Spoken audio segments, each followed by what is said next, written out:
गेल्या वर्षी माझी घटना अशी झाली की माझा पायी चोरट्यांनी मला मारून हात मोडला, पाय मोडला. ही घटना माझ्या याच्यामध्ये पालखीत झाली, तरी मी पालखी काही विसरलो नाही, तरी मी चाललेलोच आहे. म्हणजे आता नवीन पिढीला तुम्हाला सांगायचं झालं तर मग वारी का करावी असं तुमचं म्हणणं आहे? वारी करायची म्हणजे आपली ही जी पिढ्यानपिढी जी सेवा जी चालू आहे, या सेवेमधनं आपली ही वारी करणं ही जरूर आहे. आणि त्यातमध्ये आपल्याला आशीर्वाद लागतो आणि सगळ्या गोष्टी आनंदामध्ये होऊन जातात. आता या वर्षी माझी पहिलीच वारी आहे की वारी करतोय मी, म्हणजे दिंडी वगैरे काही केली नाही अजून जॉईन. चांगलं आहे. तर तुम्हाला त्यांच्याबद्दल त्यांना काय सांगायचं आहे?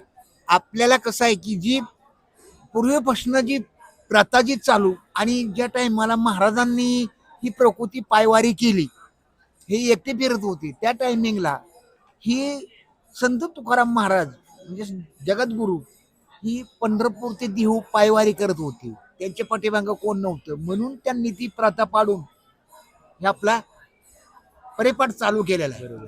आणि आता त्यांच्या बरोबर नाही म्हणलं तरी 13 ते 14 लाख पब्लिक प्रत्येक वर्षाला असतं.